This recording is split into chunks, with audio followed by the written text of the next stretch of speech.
எப்பறா உன்னால அகில இந்திய அளவுல ஃபர்ஸ்ட் மார்க் வாங்க முடியும்? ஒரே வார்த்தை சொன்னாங்க. 10th 11th 12th 3 வருஷம் சோஷியல் மீடியா பக்கம் தலை வச்சு படுக்கல சார். செல்போனை தொடவே இல்ல சார். ஒரு ஆபாச படம்னா மோசமான சீன் வந்துச்சுன்னா கையில ரிமோட் இருக்கும் மாத்தலாம். ஒரு ஆபாச சினிமானா ஏ பிக்சர் அடல்ட் ஒன்லின்னு தணிக்கை குழு இருக்கும். ஒரு ஸ்மார்ட் போனை வாங்கி நீங்க கையில கொடுத்துட்டீங்கன்னா இந்த பிள்ளைகள் விரும்பினாலும் விரும்பாவிட்டாலும் அத்தனை அசிங்கங்களும் அதுல அரங்கேறும். உங்களுக்கு இங்க பரீட்சை அடிக்கடி வைக்கிறாங்கன்னு கஷ்டமா இருக்குல்ல? அவன் சொன்னா ஒரு வருஷத்துல 111 பரீட்சை எழுதிருக்கேன் சார். 2 நாளைக்கு ஒரு தடவை பரீட்சை வச்சு உயிரை எடுத்துருவாங்க சார். ஒரு நாளைக்கு 7 மணி நேரம் படிச்சேன் சார். காலையில 4 மணிக்கு எழுந்திருச்சிருவாங்க சார். 5 மணிக்கு படிக்க ஆரம்பிச்சேன் சார். காலையில படிக்கிறது நல்லா இருக்கு சார். அப்படியே சொல்றாங்க. 5 to 8 படிப்பேன் சார். 9 மணிக்கு கிளாஸ் ஆரம்பிச்சிருவாங்க சார். இதை தவிர வேற சிந்தனையே இருக்காது சார். செல்லும் கிடையாது ஒண்ணும் கிடையாது முதல்ல சொல்லிட்டாங்கல்ல. அடுத்த நாள் பரீட்சை சார். ஃபுல்லா கவனிப்பேன் சார். 4 மணிக்கு க்ளோஸ் பண்ணிடுவாங்க சார். போய் சாப்பிட்டுட்டு டிஃபன் சாப்பிட்டுட்டு குளிச்சுட்டு 5 மணிக்கு உட்காருவாங்க சார். 10 மணி வரைக்கும் படிப்பேன் சார். நடுப்புற ஏதாவது ரெஃபரன்ஸ் இருக்கும் சார். 7 மணி நேரம் நிச்சயமா.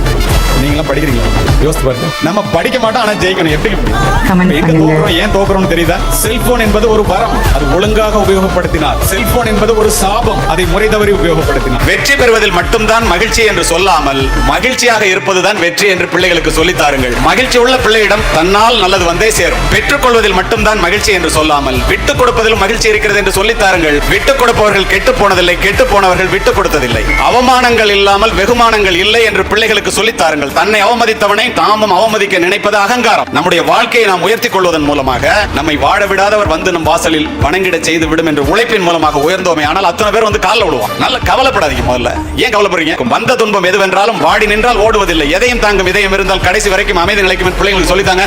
ஏதாவது தற்கொலை பண்ணிக்க பாருங்க. மதிப்பெண் நிறைய வாங்கணும், படிக்கணும், தப்பு இல்ல. மதிப்பெண்கள் குறைஞ்சு போச்சுன்னா அதுக்காக தற்கொலை பண்ணிக்கிறவன் தமிழ்நாட்டை தவிர உலகத்தில் எங்கேயும் கிடையாதுங்க. மனித உயிர் மதிப்பெண்களை விட மேலானது என்பதை புரிந்து கொள்ளுங்கள். மதிப்பெண்கள் உபயோகப்படுத்தப்பட வேண்டியது, மனித உயிர் நேசிக்கப்பட வேண்டியது. பெற்றோர்கள் காலப்போக்கிலே மதிப்பெண்களை நேசித்து மனித உயிர்களை உபயோகப்படுத்த ஆரம்பித்து வாழ நினைத்தால் வாழலாம், வழியா இல்லை பூமியில். டாக்டர்னா டாக்டர் ஆயே ஆகணும். அது அதுல நினைக்கணும். நீங்க என்ன பண்றது? அதுக்கு விருப்பம் இருப்பது என்னவோ அதை செய்யுங்கள். அந்த பிள்ளைகள் சாதிப்பவர்களாக மாறியே தீர்வார்கள். இதில் இருவேறு கருத்துக்கு இடமே இல்லை.